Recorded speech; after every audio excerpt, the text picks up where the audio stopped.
Welcome back to another episode of... But is it? Yes. But is it a podcast? Yes, it is. Indeed. Well, a couple of weeks ago we were talking about 10 Things I Hate About You. Mm-hmm. And we were talking about the band Letters to Cleo. Yeah. Who I loved.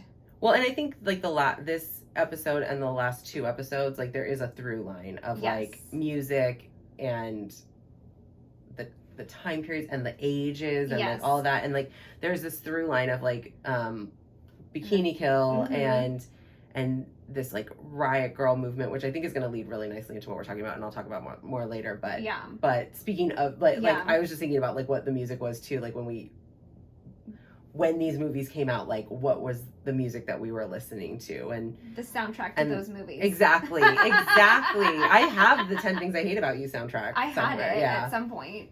I think I must have, because I listened to those songs like forever. Mm-hmm. You know what I also had is I had the soundtrack to Clueless.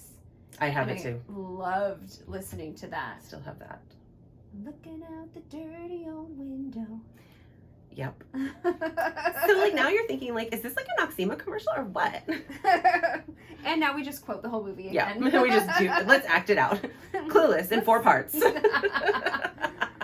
Oh my gosh! But you know what's funny is I listened to like for loving all of that and the like feminine like riot music. I also listened to a lot of like bad dude rock. I don't know how else to describe it. Share your secret shame. I had a Nickelback CD. You know what's even more? It wasn't even like an actual CD. It was a CD that somebody burned for me of Nickelback. Oh my god! So you really wanted it? Yeah, somebody burned it. And then I had Bare Naked Ladies that I bought, and then I also had Lifehouse. Oh my god! And that was like my jam. Yeah. And then like later in high school, I got really into Linkin Park. I had an old friend who used to work for the production company of one of the guys from Linkin Park. Yeah, I think Linkin Park. Oh, and of course Blink-182, because like, duh. Yeah. Oh my gosh, my college roommate was obsessed with Blink-182, and she was taking studio art, and she had a project, and she did this like. Oh, I've heard this story. Theme on. She did. Oh yeah, maybe I've told it here too. But she did this theme on like the illumination, like the you know those like Byzantine or whatever. Like I don't remember exactly the theme of illuminated manuscripts. No. But like the like the pictures of like the paintings of like Jesus or religious figures with like the halos behind them and the gold and the brilliance and whatever. I forget what exactly the name of the artistic style is, but I think she did like a take on that with like the guys from Blink-182. And so this was back in the days of like color laser printing was kind of new, and so she made like this color copy at Kinko's, and we were in Orange and they were from San Diego. I mean, they still are from San Diego, but and so Orange and San Diego aren't super far apart, like hour and a half, 2 hours ish, maybe a little more depending upon where in San Diego and traffic and whatever other Southern California things. But she found out the burrito place that they went to in San Diego. And so we drove down there, and she had this Xerox color copy of her piece, and we dropped it off at the burrito restaurant. She like put it in an envelope. She was like, "Can you give this to them when they come in?" And the guys were like, "Yeah, sure, whatever, And I was like, "You're never seeing that again." But the reality is that they did eventually get it. She put our dorm room phone number, and this was pre like everyone had a cell phone, right? So she put our dorm room phone number in. She didn't have a pager, didn't have a cell phone, none of it.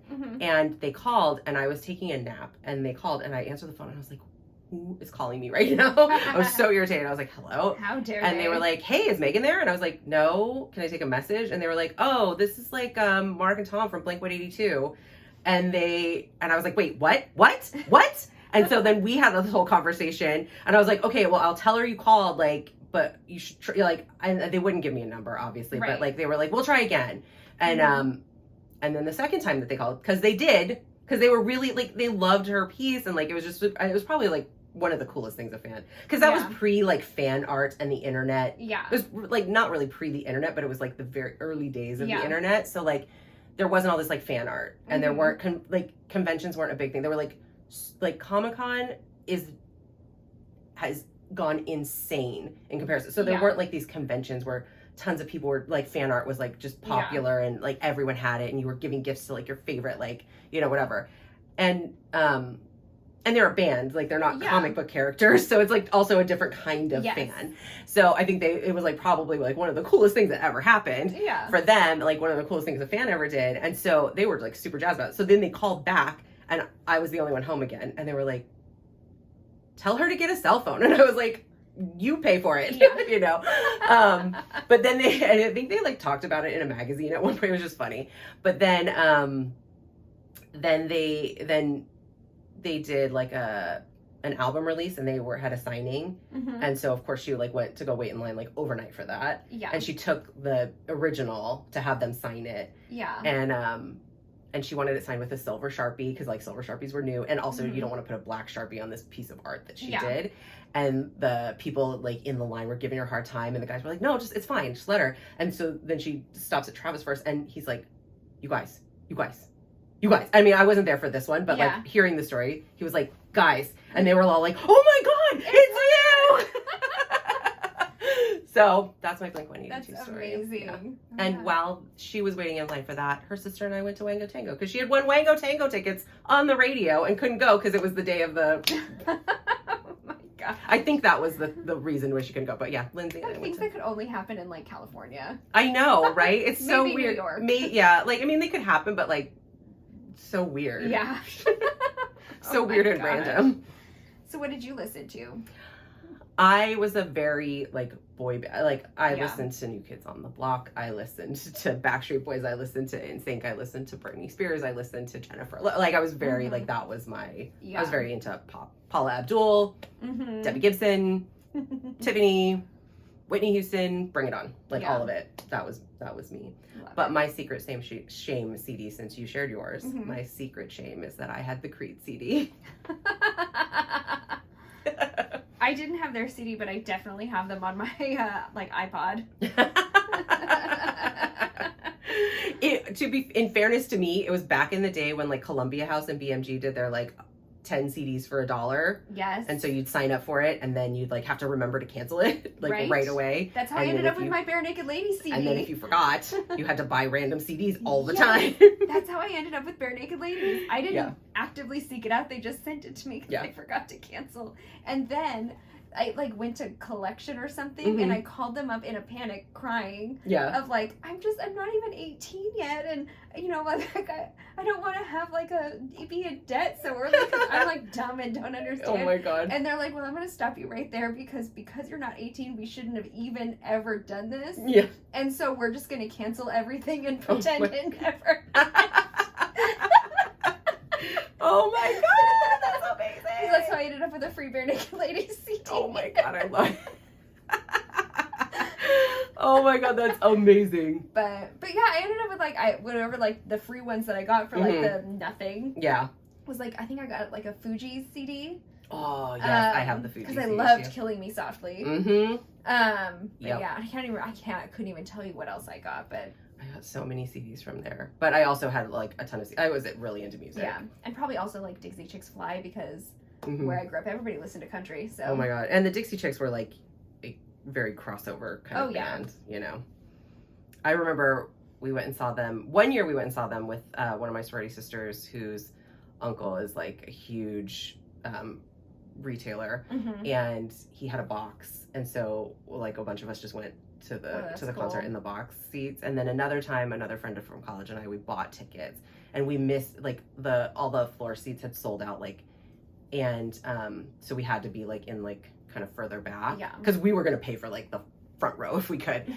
And we were so upset because it was sold. It was like that area. Like, I don't think the whole show was sold out, but like that area was sold out. And it was in Orange County, which Orange County, for some reason, like everyone loves country music in Orange County. It's like I don't know. It's like a weird Southern California niche thing that like Orange County people are like really into country music. Stagecoaches, like such a thing. Yeah, and they like have pickup trucks. It's like very. It's like I'm like,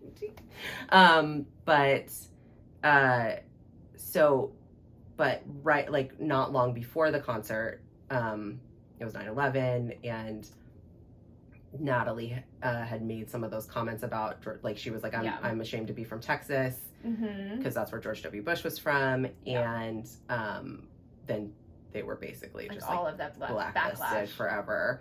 And not by anybody other than their fans. But so then we got to the concert and like it was like half empty. And we were so pissed because we were like, we would have still come. Yeah. And I just remember my friend being like, all these people who were true fans, like who said they were true fans and bought the like orchestra seat. And I was like, it's okay. But like, I was upset too. Like that, because we could have been down there. Yeah. Well, it just kills me too, like that whole thing. So funny story.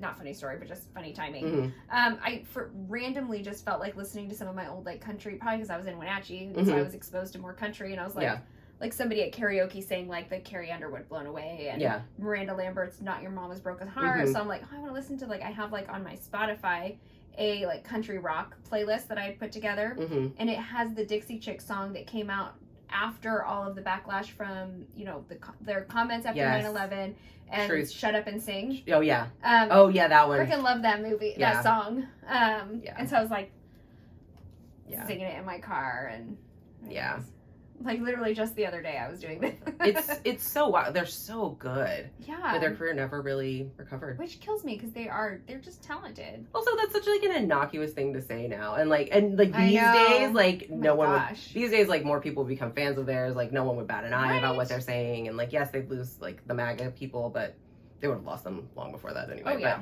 like, it's wild. It's a different time. But anyways. So yeah. Speaking of different times. Yes. But music. We are talking about the Spice Girls. Yes. We don't often veer from like, we talk mostly about movies. Yeah. Some TV. We did talk about like the Pop Princess stuff. For season 1. Yeah. But yeah, it's nice to talk about music. Yeah. Because it is so prevalent. And I think it like this is what I was saying earlier, like before we even started recording any of these episodes, was that like I love that these three come together because they are all so tied to each other. Yeah. In this weird way of like that 90s bikini kill riot girl kind of movement, which like you've probably already listened to 10 Things I Hate About You and Moxie, so no need to rehash like the bikini kill of all of that. But it's interesting because girl power and the word girl power like has these origins in the riot girl scene, which is like that bikini kill, like you know, it's a counterpart to grunge rock, you know. And but let's get over. Sorry. Sorry. So a little bit about the Spice Girls. So they were active mostly from 1994 to 2001. So we're kind of talking about this time period, like right around the time like 10 Things I Hate About You came out, is kind of as they were kind of ending towards the end of their first like period of being active as a group. Yeah. But they also came back and did stuff in 2007, 2008, 2012 when they did the Olympics, and then 2018, 2019. Their genre is pop, but I've also seen it as R&B, mostly because of the Forever album that had some R&B vibes. I feel like it's a reach. Also British. Yeah. Their label is Virgin. The members are Melanie Brown, Jerry Halliwell, Melanie Chisholm, Victoria Beckham, then she was Victoria Adams when they first, and Emma Bunton. So they were formed by Heart Management, who held auditions for the group, so they were kind of a created group, but they were unhappy with the direction of the management team. So the girls left that and hired Simon Fuller. I didn't know any of this until I looked it up. And then they ended up signing with Virgin Records and released their debut single Wannabe in 1996. And it was after that was released that a magazine identified each Spice Girl by their nicknames. You know what's so funny is I have that magazine that really? Happened in. Yes, because so I grew up in Europe. We went to London, and I would always buy like the magazines there because like I was also into like kind of Britpop kind of stuff, and so I've been a fan of the Spice Girls since like 1995. Yeah, and that magazine. So what British teen magazines would do is instead of being like, oh, Nick Carter, they'd be like Nick Backstreet. So like Nick from the Backstreet Boys. Yeah. Justin in Sync. You know, so they call it like your first name and then like the last name was like part of your like the first part of your band name or whatever. So it was like Nick Backstreet, Brian Backstreet, and so it would have been like Mel B. Spice, like you know Jerry Spice, Victoria Spice, Emma Spice. But there was a photo of Mel B, and she just like had her hair was just kind of wild, and she was like screaming into the Polaroid, and she was just like, ah! And so they were like, oh, this is Scary Spice. And that's where that came from. Yeah. That's where all of those things came from. Yeah. And so they got, so for those that don't know, so Mel B is Scary Spice. Yes. Posh Spice is Victoria Beckham. Baby Spice is Emma Bunton. Sporty Spice is Mel C. And Ginger Spice is Jerry Halliwell. And part of what the names, so part of why they didn't like Heart Management Group is Heart Management wanted them to be like more uniform. And they didn't really like that direction. They weren't really listening to their feedback. And so when they went to Simon Fuller and then signed with Virgin, they really wanted them to embrace their individuality and take kind of their own individual personalities and really like exaggerate them. Yeah. And so everything that they came out with was like, okay, well, like, so like Scary Spice, like she, you know, was more like out there, outrageous. And so it was just like, just put it on more. Yeah. And so she became like Scary Spice. Yeah. And like Victoria Beckham is like shorten the skirt, heighten the heels, like lean into it. It's so funny. There's so there's this episode of like back, I think when Perez Hilton had his TV show, and he's interviewing Victoria Beckham, and he like there's like food, and she's like, oh no, I can't be seen eating. Like she's kind of joking, very British humor, but like, oh no, I can't be seen eating, and you know, and I can't be seen smiling either, and like, you know, whatever, because it was like that whole time of her where it was like the hair and and she would only ever be seen in like these huge sunglasses and no smile and just never, and she was so thin at that time, and like, I mean, she's still thin, but like she had lost like so much weight from when she like was in the Spice Girls, and so no one ever saw her eat, and so there was all these like anorexia rumors and all this like stuff going on. So like she made that joke then, but it was so funny because when I was doing like research for today, there's a picture of them all together, and it's when they were younger. And there's a picture of them all together, and all the other four are like, you know, like smiling or whatever, and she's just sitting there like, well, with her sunglasses on. Well, there's this a clip from Spice World. And it's them like they're at like an army boot camp, and they're all dressed in like just regular like army and gear, and she's in like a camo print like mini dress with heels. And so they do the tire thing first, and it's like she's kind of daintily in them, and then everybody's going through like the tunnels and all that, and she's just like walking by, flicking her hair, and just like, and I mean, I loved it. So, sorry, I totally forgot that we hadn't even done the intro. Oh yeah. It's our third one of the day. We always get a little loopy. I know, right? But so going back to this idea of like, I just really liked this through line for these three. The three episodes, episodes. The last two episodes and this one of just like this riot girl power, like how this message evolved from like pre-10 Things I Hate About You to post Spice Girls Moxie, right? Like it's this whole just like arch, and I, you know, chronologically it's more like Spice Girls 10 Things Moxie, but I really wanted Spice Girls to kind of like wrap it all up together, which is why we're doing it in this order and still talking about all of them together, because I think there's no Spice Girls without Bikini Kill, and there's no Moxie without Spice Girls. You know what I mean? There's no 10 Things without Spice Girls. There's no Moxie without Spice Girls. So the idea of girl power is rooted in Riot Girl, which was like this movement. It I believe came about around the same time as like grunge, and it was like very, all of that kind of like alt rock, grunge rock was very Seattle, Pacific Northwest based, which I really liked about 10 Things I Hate About You and Moxie, and that they were both like that area. But I just, so anyway, that's where I just like that it all comes together in this kind of like neat little package. Yeah.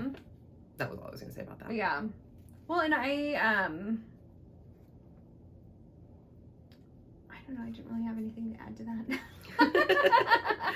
So about the Spice Girls themselves though, I would say like, I don't think that they ever intended or thought of themselves as these feminists. I think they thought of themselves as like girl power. Yeah. Like we want our power. You know, I don't think it was about a movement. It wasn't about any of that. I think it was just like fun and a little bit capitalizing on, you know. Well, I mean, given their origins, like they all auditioned to be part of this girl group. Yeah. And it was like, so it's not. And that's a lot of the criticism that I read about it, right? Is like, it's this manufactured thing to make money off of. Yeah, but then like in all this other learning the history of like how their group formed and how they moved to like Virgin Records and like ditched their old manager. Even before they even released their first album, they knew and recognized that like, no, this isn't the direction that we need. So they created kind of this life of its own. And that they recognized that they did have like, okay, let's talk about like a girl group, girl power, because they were formed because there were all of these like British boy bands. Take that. They wanted something. Boyzone. Yeah, I know all of them. I know none of these. But, you know, they wanted something that could compete with these boy bands and, like, capitalize on that, the success of them, of, like, but with a girl group. And, like, but they immediately were like, no, we're not doing it your way. We're doing it our way. It's so funny because it's kind of like how New Kids on the Block, Maurice Starr was capitalizing on the success of, like, Another Bad Creation. And all of, like, the black boy groups, like, you know, that were derivative of Jackson 5. But, like, he was like, oh, well, let's do it with white people. Yeah. You know? And then it was, like, this massive success. Yeah. Tons of money. Yeah. So it's like this capitalizing on their individuality and really pushing that, like, girl power. They almost became these, like, accidental, like, huge feminist icons. Yeah. Because of, like, the fact that they embraced who they were. Yeah. And, like, owned it and, like... unapologetic. Yeah. Yeah. And, like, sure, there was some capitalism in there of, like...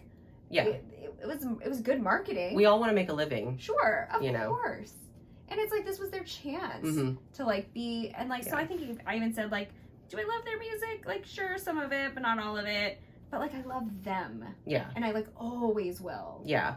So what I said which is where I was kind of starting, is even if they weren't necessarily feminists themselves or their behavior wasn't really feminist, they opened that door for a generation. So I think, like, while their intention may not have been to be these, like, uber feminist icons and, like, create a movement and start this, like, awakening for a generation, and, like, you know, they did anyway. And where we took it's kind of like Harry Potter, right? Like, you know, you have to leave aside certain parts of it, or not it, but, like, certain parts of that world of, like, the J.K. Rowling part of it, right? But it's still something else. It means something else. And that's not exactly a parallel example, but just, like, this idea of, like, just because something isn't exactly what you wanted it to be or exactly what you thought it was going to be, we own it now. Yeah. You know what I mean? Like, we don't own them as people, but we own the idea and the movement as individuals and as fans and as culture. Yeah. Right? So it's like... Well, then we talk about, like, so, like, they came on board, Wannabe was huge, and, of course, the whole song is celebrating, like, friendship and, like, if you want to get with me, like, you have to get with my friends first. Yeah. Which also sounds a little... It sounds a little polyamorous, but I think they mean it, like, if you want to get with me, like, you got to get right with my friends, you know? And so, anyway, there's this New York Times article, and we'll link it, that really, like, put it into words and verbalized, like, that not only was it, you know, unintentional, but they did it then, but this story continues to be written, and they keep coming back. Like, they were at the London Olympics. They've done 2 reunion tours. Yeah, I went to one of them. Yeah, like, Jerry Halliwell left the group at some point and then came back and did the reunions with them. It was so funny because when we went to the reunion, it was the first reunion tour, and when we went, there was a part where, like, they start all together or whatever, and there was a part where, like, Jerry just, like, disappears into the, like, floor of the stage, and somebody was like, where is she? What? And we were like... Is it when they sang goodbye? Well, we were like, well, she quit. And they were like, oh my gosh, I totally forgot she left. And then, they did goodbye and, like, some of those other songs, and then she came back. Which also, like, I feel like they dealt with Jerry's departure very classy, of, like, we're still going to continue to do our thing, and then they released this beautiful song, Goodbye, which she actually helped write. It wasn't, they hadn't finished writing it when she left the group. This is all research I did that I didn't even say all of it, because of course I did. Let me find out the entire history of the Spice Girls. Of course. History major. They, you know, and then they released a song of, like, Goodbye, My Friend, and, like, you know, we had great memories, and, like, it was all, like, no hard feelings, like, you do you, like, we're going to continue to do this. Yeah. And that was great. But anyways, this New Yorker, it said basically, like, it was criticized as this, like, manufactured band, but their legacy continues and is still being written, and their message of girl power and embracing individually, like, still keeps persisting. And so we have this, like, talking about, like, you know, it helped inspire all of this, like, great feminism with, like, 10 Things I Hate About You and Britney Spears. And, like, it really opened the door for all of these, like, huge pop icons. And then it, like, they just keep and now we have movies like Moxie that just continues to build on this, like, girl power feminism that, like, started as this little pop group that we just keep building on it. Yeah. And that little pop group came from, you know, like, some of their just, like, their slogans or their takes came from, like, this, like, totally completely polar opposite kind of, like, grunge riot girl movement, which came from, like, you know, why did I put my book away? I don't know. I was like, are you done? But, like, came from this, when that came from, like, before that as, like, a backlash to the, like, yuppie movement, right? And then before that, it was, like, women burning their bras. And, like, so it's always been this, like, cycle. Yeah. And I think that's another reason why all of these last episodes fit well together, is because it is, like, the generation and the movement. I mean, not movement of, like, the movement fist in the air, but I mean, like, the progress, the progression of change, and, like, how it all goes. And there would be none of them without each of them. Yeah. And there was another thought that just, but it's there somewhere. It'll rattle around and come back out. Yeah. Well, and, you know, this is so random, but, like, one of the things that I liked best about the Spice Girls is there was never really a lead singer. Like, when so I've been listening to their music again, because I always do, like, just like we watch the shows again, like, I'll try to immerse myself in the music again and listen to songs that I had, and that's when I was like, well, I don't love a lot of these songs, but, like, there are some that I adore. But, like, as I'm listening, I can distinctly hear who's singing, and I can tell. Sometimes I can't tell between Emma and Victoria. It's like, oh, it's one of them, but I can't tell who. I can always tell when it's Mel B, and I can always tell when it's Mel C. Jerry's another one I can't really tell when she's singing or not. Yeah. But, like, I can tell I can tell when it's switched. And it's like, so I'm like, okay, well, she's singing that verse, she's singing that verse. This one sang the majority of that song. Like, one of them, and I don't know if it's Emma or Victoria, sang most of Goodbye, the verses anyway. And then they all come together in the chorus, but I couldn't figure out who it was. But either way, like, but that's beautiful, and it's lovely, especially when you think of, like NSYNC. It was all freaking Justin. And JC. Yeah. And, like, Destiny's Child, it was all Beyonce. Yeah. And, like, and that's great, and I mean, that's just what worked for their group. Yeah. But it was nice to see a group that, like, they really all had an equal part. Yeah. Yeah. I'm still trying to get that thought to come out, but yeah. Shake it around, rattle it out. I know, right? But yeah, I mean, I think because I don't know where I'm going with this. Never mind. Just delete that. Back it up. But well, I think it lends itself to, like, I mean, how many quizzes did you take to figure out which Spice Girl you were? I always got Emma B. None. Or you always were Baby Spice. Always, because I was always girly. And... Yeah. No, I would. That's who I would assign you as. Always. Although I always wanted to be Mel C because she physically looked the most like me because she had brown hair and was white. So, I mean, they mostly all were except for Mel B. But, you know, like, it's just like... who? I guess Victoria, too. But I was never going to be Victoria. Like, let's be honest. But, like, I mean, how many Halloween costumes did you see? Always. Of, like, the Spice Girls? Always. My first year in college, we did this show that I think was gone by the time you got there. Oh, the rock and roll show. And 1 year we did Spice Girls. I wasn't in it, but 1 year we did Spice Girls. Yeah. Yeah. Everybody had somebody they could identify. Well, not everybody. Let me back up. Most girls had somebody that they could identify with. If not in... Even if not in looks, in personality. Exactly. Right? It was like kind of like Sex and the City was for another generation. It was more like a personality thing of, like, there was the tomboy one. There was the sporty one, the scary one, the baby one. Yeah. The hot one. Yeah. There, you know, and I don't really know what Jerry's was. I mean, Ginger Spice, I mean, she was just like firecracker. She was like fiery one. Yeah. You know, and she certainly seemed to be the most outspoken. Just in general. Well, I would say if there was ever like a lead to the group, I guess I would have given it to Jerry. But like, I never really felt that way. I never really felt like there was like a leader I mean, and she was the first she left to go pursue her own, solo career, but they all kind of. They have all done their own things. Yeah. Yeah. And they've all supported each other. Mm-hmm. I don't know. I love them. I know. There's a lot of good commentary Yes. about them too. Like I love that Irish comedian. She has like a bit in her stand-up routine where she talks about like the Spice Girls, and she was like, I can't even remember to do it justice. If I can find like the video, I'll link it because it's really good. Well, and I make a comment in season 1, we talked about the Broadway show 6. Mm-hmm. And I'm trying to remember exactly what my comment was, but it was something like I used the phrase like Spice Girls feminism. Mm-hmm. Of like being like fun, pop, girl power. Yeah. Like, and that's what I always think of with them is they are like, it is Spice Girl. Like, it's this whole movement of like girl power, Spice Girls feminine that's fun and uplifting and I feel like it's kind of a response to the bikini kill of the world. Yeah. Like it doesn't all have to be angry. It has its place. I mean, that it's not what's going to lead us to the revolution. Yeah. I mean, I say revolution, but you know what I mean. Yeah. It's not going to get us all the way there. Yeah. But it has to be there because we have to have fun. Well, because otherwise, what's the point? Exactly. Like that, and that's something that is talked about a lot in activism and activist movement is like, you have to have joy because otherwise, what is the point of the fight? Right. Yeah. If there's no joy in progressing, then why progress? Yeah.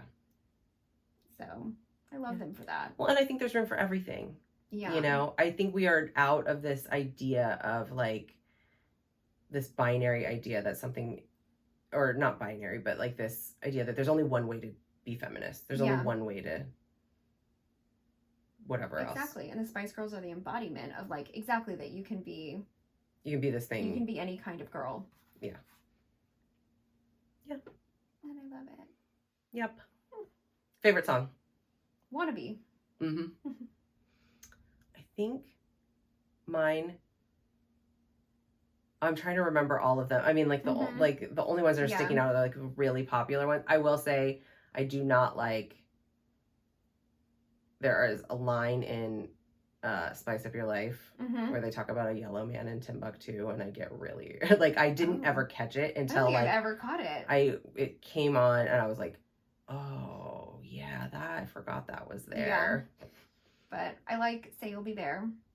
Yeah, I think that's probably my favorite one. Yeah, but I really like To Become One though. Yeah. And I like Mama. Mama was good. I also really like it's been because I just like tell Siri play Spice Girls and it puts it on my Spotify. So it's just like a random, and there's a song that I don't think I ever listened to as a kid, but it's Viva Forever. Yeah, I have that really one downloaded, song. I think it's from the Forever. It's one of the later albums with just the four of them. Because the only one that I ever had on CD was the first one. And I had a single of Spice Up Your Life. And that was the second album. And I remember in high school, this guy that I really liked, and he was Puerto Rican, and he was obsessed with the Spice Girls. Because we were talking about it, like, it was like my birthday, and I was having like a sleepover, and it was like a boy-girl sleepover, because like we weren't doing anything. But I was talking about like boy bands or whatever. He was like, oh, I have, and I was like, is it the Spice Girls? He was like, how do you know? Because it was before they were big in America, like, and we were in Europe, and he was like, yeah, and he was like, so can you guess who my favorite is? And I was like, Jerry. And he was like, how do you know? And I was like, obviously. But there's this song, I think it's like the last song on the album, and it was never a single or anything, and Jerry is rapping in Spanish, and I was like, you know, she's rapping the last, like, that's her in Spanish rapping. He was like, what? Because I mean, he's Puerto Rican, so he's obviously fluent in Spanish, and like he's in love with her. And I was like, yeah. And he was like, no, he was like, you're not lying, right? And I was like, no, like, it's her, she's fluent in Spanish. And he was like, what? Oh my god. Oh my god. It, like, I just had like a memory unlock, and it is, I did like theater class, like it was like a acting studio, and the person who ran it, woman who ran it, used to be our babysitter for me and my older sister, and so she would let us have free or discounted classes like for the whole time she had the studio until we left the city. The state for me. And there was a guy, his name was Ryan, And I just remember, I don't remember what we were doing. We were waiting for something. It was like, I think it was when we were doing a show for Alice in Wonderland. Yeah. Anyways, we're just waiting. And I don't remember the context of why he started doing it, but he just sang "Wannabe" start to finish. And I remember him like being all like nerdy and like, and the funny story is years later, I met, because he went to the high school opposite across the river, because there was like Wenatchee and East Wenatchee, and I was in East Wenatchee, and it had a high school in each, delineating. We were different counties actually. But I digress. And so I met my friend Ardith, and I meet her boyfriend at like one of our school dances, and it's him. And then I remember too, he had also like I never got this. I didn't have the Spice Girls CD. I had a cassette tape that he burned in like, not burned, but you know, like recorded. Like he had like one of the like cassette and CD combos where you could record it. And so, he recorded it for me, but he didn't realize at first he had accidentally put like, you know how you could put it on like random, so it wouldn't go through the songs.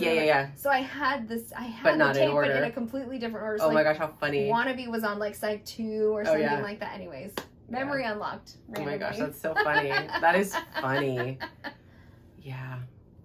I was like going to see them on the reunion tour. Super fun. I can only imagine. Like, I just remember the 2012 London Olympics, and like they're like coming out on their cars, and like it was like one of the best like performances I've seen at the Olympics. Yeah, fun. So good.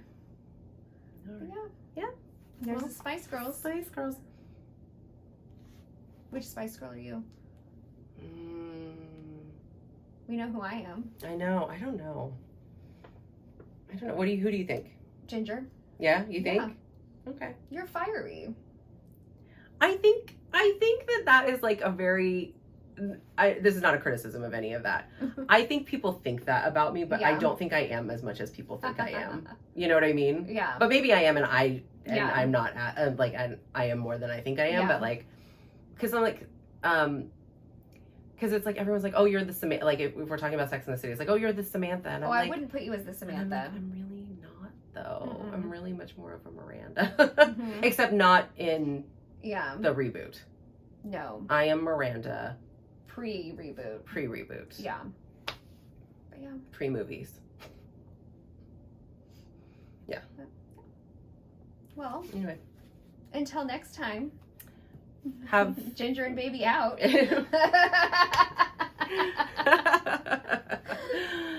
All right. Well, don't forget to have thoughts, opinions, and questions. And we'll see you next week. Bye. Or hear you. Or you'll hear us. Sorry about last week if you're watching on YouTube. So sorry. I forgot to hit record. I thought I was waiting for something, and then I was like, I better just start, and then I didn't, and then I forgot. I sidetracked us with emails. A little bit. All right. Rude. All right. Bye. But Is It Podcast is produced by Traci, Mueller, and Beth Hofeldt. The artwork is by Anna Apperson. And music by Devin Wall.